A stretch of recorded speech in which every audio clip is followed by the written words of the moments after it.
আসলে কি আগে জীবন আসে না মৃত্যু আসে? কথা বলেন। কি আগে কি আমাদের জীবন হয় না আগে মৃত্যু হয়? আগে আসে জীবন, পরে আসে কি মরণ। এটাই তাফসীর, কিন্তু সঠিক তাফসীর এটাই। বাস্তবতে আমরা দেখি আগে আসে জীবন, পরে আসে মরণ। মরণের পরে আর আমাদের এই জীবনটা থাকে না, এটা আখিরাতের দিকে রওনা হয়। কিন্তু আল্লাহ কোরআনে কি বলছে? আল্লাযী খালাকাল মাউতা ওয়াল হায়াতা। আগে বলছে মরণের কথা, পরে কয় জীবনের কথা। তাহলে এটা উল্টা হয়ে গেল না? কোরআন উল্টা কেন বললো? না, কোরআন উল্টা বলে নাই। আমরা এজন্য কোরআনের জ্ঞান নিতে হবে। কোরআন এজন্য বলছে যে তুমি যদি আগে জীবন ভাবো আর পরে মরণ ভাবো, তাহলে তুমি জীবনের সঠিক উদ্দেশ্য কখনোই পালন করতে পারবে না। রবের প্রতি তোমার আনুগত্য তুমি করতে পারবে না। বরঞ্চ বান্দা জীবন আমি দিছি, কিন্তু তুমি আগে মরণ দ্বারে ভাবো।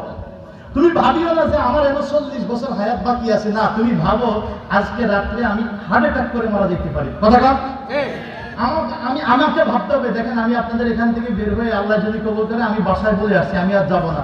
এজন্য আমার এশার নামাজ পড়াইতে দিয়েছি, আমি কিন্তু পড়াই নাই। বলছি আমি মুসাফির, আমি পড়বো 2 রাকাত। কথা কম। নতুন মুসল্লি যারা পরে আসবে এলোমেলো হয়ে যাবে।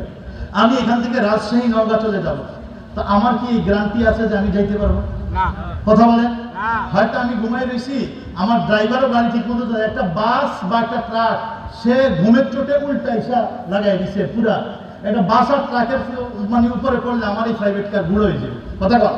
আমার হয়তো জীবনের শেষ ওয়াজ হতে পারে, যে জীবনের শেষ ওয়াজ করে গেছি। তো আমি যদি জীবনের শেষ ওয়াজ ভাবি, তাহলে আমি আমার দিলে কামনা আসবে, আমার সময় ভাববো যে আমি শেষ, আমার মধ্যে নরমিয়ত আসবে, অহংকার আসবে না, এবং আমি আল্লাহকে পাওয়ার চেষ্টা করবো। আর যদি আমি ভাবি আমি আরো 40 বছর ভাববো, তাহলে কিন্তু আমার চরিত্র আচরণ হবে ভিন্ন রকম। এজন্য জীবনের উদ্দেশ্য যদি সঠিকভাবে পালন করতে হয়, মৃত্যুরে ভাবো, আগে মরণ ভাবো, পরে জীবন ভাবিও। জোরে কর, মরণ কাছে ভাবো আর ভাবো যদি জীবন আরো পাই, তাহলে আল্লাহর পথে থাকবো। আল্লাহ আমাদেরকে বুঝার তৌফিক দান করুক, কবুল করুক। আমার ভাইজানরে আমি অনাকাঙ্ক্ষিতভাবে কষ্ট দিছি, এজন্য আমি ওনার কাছে ব্যক্তিগতভাবে ক্ষমা প্রার্থী। উনি অনেক ভদ্র মানুষ, সুন্দরভাবে একবারও আমার ডিস্টার্ব করে নেই যে হুজুর আমি একটু কয়ে যাই। অনেকে কিন্তু এটা বলে, কথা কন দেখা। এই নারায়ণগঞ্জের শামীম ওসমান সাহেব জীবনের যে কয়টা মাহফিল, উনি আসলেই নারায়ণগঞ্জে ঢুকলে উনি এমপি সাহেব প্রধানমন্ত্রী আসলেই কানে বইয়াই এরপরে হেসালা বেলারা শুরু করতে হুজুর সারে প্রধানমন্ত্রী ফোন দিছে, একটু যাইতে হইবে। যদি তো প্রধানমন্ত্রী ফোন দিছে, দিতেই পারে, উনি সেই মানের লোক, এবং যাইতে হইবে ইমার্জেন্সি। মাইকটা ছাইড়া দিলে 1 ঘন্টা মিনিমাম। তো যার কারণে আমরা 1 ঘন্টা পরে আর এই বয়ানের থাকে, তাসির থাকে। কর আবার নেতা এলে 2-100 লোক এমনি আইয়ে হুজুর, মানে নেতাও যায়, হঠাৎ করে লোক ঘুরতে গেলে মনের মধ্যে একটা ফাটদি পড়ে। কি ঠিক না ঠিক? এই জন্য আমি ওনাকে ব্যক্তিগতভাবে ধন্যবাদ। আল্লাহ পাক আমাকে, ওনাকে, আমাদের সবাইকে আজকের মাহফিলটা কবুল করুক, নিষ্পাপ হিসেবে আল্লাহ আমাদের কবুল করুক। জীবনের জানা অজানা, প্রকাশ্য গোপন, ছোট বড়, কম বেশি, আর ইচ্ছার অনিচ্ছা, আল্লাহ আমাদের সকল ত্রুটি বিচ্যুতি পাপগুলো ক্ষমা করে দেয়।